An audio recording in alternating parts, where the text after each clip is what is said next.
Hey guys, how's it going? It is I, the real Randy Chavez, coming at you with a Tesla stock update. It was down 23 points today, down to 475. Why did that happen? Well, a couple of reasons. One, because it has been going up like this forever, and it is due for a little bit of a correction. I think that's about 4 or 5%, so that makes a little bit of sense. However, it wasn't just the market making correction, it was people's reactions to the news that Tesla is doing a capital raise. I think it's called market capital raise. Basically, what it is that they are making more shares to sell more people to raise more money, and they're not just doing it like, okay, come and get it. What they're doing is they're able to make those shares, and they could sell it at will. So on days like today, they don't need to sell. They can sell it whenever they want, whenever they think the stock is high. They can sell as much as they want. So I think what they're doing is they're saying like, okay, we have so many catalysts, like I've been saying for the last couple months, between S&P inclusion, Battery Day, Q3 deliveries, and they're just going to say, okay, why isn't my fan not on? We're able to, as the stock goes up, sell on the way up, and they could raise up to $5 billion. They don't need to use that much or raise that much if they don't need to. My thought is Elon said they had already had plans for after Giga Berlin and after Giga Texas. They're going to have a second company a second Gigafactory in China. Obviously, Shanghai, which is being expanded by the end of the year. That'll be full production next year. So after next year, when they start to finish Giga Texas, they will do a second one in China, and then they said Elon Musk said he would do another one probably in the northeast of the U.S. My idea would that be a month or two ago, before we knew that they were doing Giga Texas. They're like, oh, are they going to do Tulsa, Oklahoma, or are they going to do Giga Texas? We were sure it was going to be Texas, but I'm like, do both of them at once. Do both of them at once. Make one specifically for Cybertrucks. Make the other for everything else. So what they might do in this offering is an extra $5 billion. Again, they don't need to use all of it. They could use as much as they want. They could build not only Berlin and Texas, finish that, but they could do China again, part two, right meow. And they do Northeast like next year. Again, there's some thoughts, people saying that it might do Giga India. I get it. There's 1 billion people in India, but there's also not a lot of rich people in there. Now, is it an up and coming city state, a continent? But you know what I mean. Yes, it is. It absolutely is, 100%. And more wealth will go into that over the next 30 years, 50 years. I mean, that's very, very up and coming.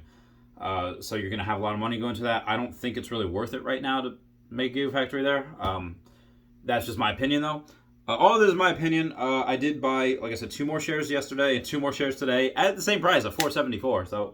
I got a $444 yesterday. I got $474 today on dip, which is great. Super excited about that. After hours, it is up like $5, $10, something like that. It's up to 45. So after hours, as of the making of this video, that's what I think that they're going to do with those. There is a chance that the S&P told them, hey, listen, you're in order S&P inclusion is coming, please do this, and that was one of the stipulations of them being added to the S&P. I don't know. There is also talk about a market-wide correction. Things have had a nice V-shaped recovery. Things have been going parabolic, partly because the market doesn't look to how things are now with 30 million people in America not able to afford food or enough food to not go hungry. That's not what we're looking at. They're looking at the future, saying, you know what, this disease is really not as bad as it was made out to be.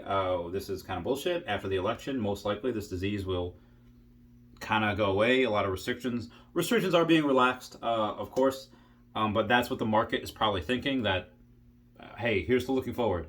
Unfortunately, a vaccine for this, there's 3 vaccines in phase 3.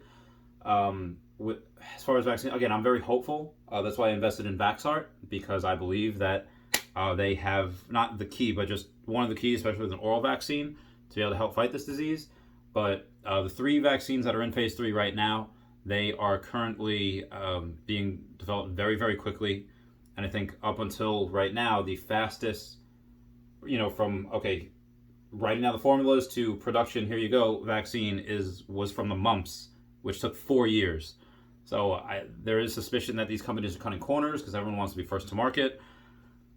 For my folks in the military, you do not have a choice. You have to get this vaccine. You have to get any vaccine that the military wills you to give. I know, I did it. Oh my God, felt like freaking cattle. Oh God. Especially for deployments. Fuck. Oh my God, deployments. You have to get like 20 vaccines for each one. It's ridiculous. But as for me, I will wait to see what happens to y'all first, and then I'll get it. I'll continue to get most of, everything else. But yeah, that kind of worries me a bit. But outside of that, getting back to Tesla, a lot of people are thinking that there is going to be a correction. Index markets 10 to 15% normal, but these giant tech companies, everyone in FANG, and then Tesla on top of that, it's going to have a 40 to 50% correction. People are thinking it can go retest the lows of like 1375, which again is about half. So it might go from 475 down to like 240, which I think is fucking ridiculous. And you know what? If it happens, great. I will sell whatever I can and buy so much freaking Tesla. My smart friends that are smarter than me, they trimmed a lot of their positions. Like, you know what? I got an extra 40, 60 grand now. They sold a bunch of their stuff and they say, I'm ready for this dip to happen, because they are convinced that it's going to happen. And it may very well happen. I don't know. But my fear is, again, this is just me. Obviously, you can't time the top. If I sell now at 475, 485, even like 100 shares, and then it goes to 550, 600, and, okay, and then it corrects.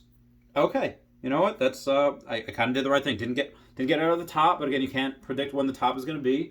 But if it goes down to, 300, 250, cool. I can buy back those shares at a discount with money extra, or I could take that extra money and then buy even more shares.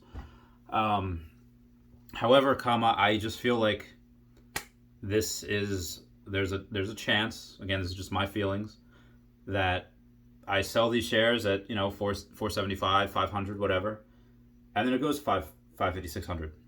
And it goes 7, it goes 550, kind of plateaus, consolidates a little bit, goes 600, plateaus, consolidates a little bit, 660, 700, because of all of this stuff. And Tesla has no competition. I was asked the other day by my friend Will, is like, who's their competition right now? And I was like, they don't have any. Like, any type of competition Tesla will have will be from a startup, someone like Rivian, or someone just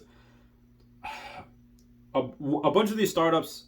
Eventually, someone is going to have an amazing engineer, maybe close to Elon, maybe smarter, and they're just going to figure something out, and they're just like, okay, here's what we can do. But even still, that is one piece of the equation. You could have someone smarter than Elon try to do this, and they're not vertically integrated. They can't raise capital. They don't have a personality like he does to be able to have 30-something million followers on Twitter. It's a whole freaking country. I mean, it's just, he's a nerd, and we identify with that. I made a fucking video yesterday about being nerds and trying to get girls.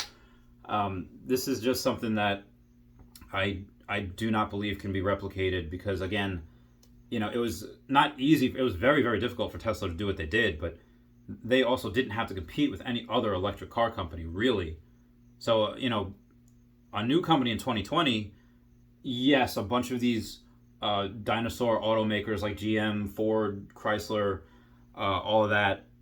Again, my prediction is that they will be bankrupt by the end of this decade. And yes, electric vehicles, these ICE car companies cannot make them. They don't have the knowledge. They're good at making internal combustion engines. They're not good at making electric vehicles. They've never done it before. So yes, they will have to compete with dying breeds, but they also have to compete with 2020 Tesla. Again, not everyone's going to get a Tesla, but short term, I don't care what it does. Long term, I know the writing's on the wall. I know where it's going. Getting these stocks now in the hundreds is going to look dirt cheap. It's going to look like a mistake. Like, really? You got it for that? Question mark? Like, yeah. So, again, whether I pay $200 for it, $400 or $500 for it, it's not going to matter, because in years, I know 100% where it's going. Again, that's just me. This is not financial advice. I'm not a financial advisor. Just my Tesla video. Stay tuned for a Pokemon video and then something else later. All right. I love you. Bye.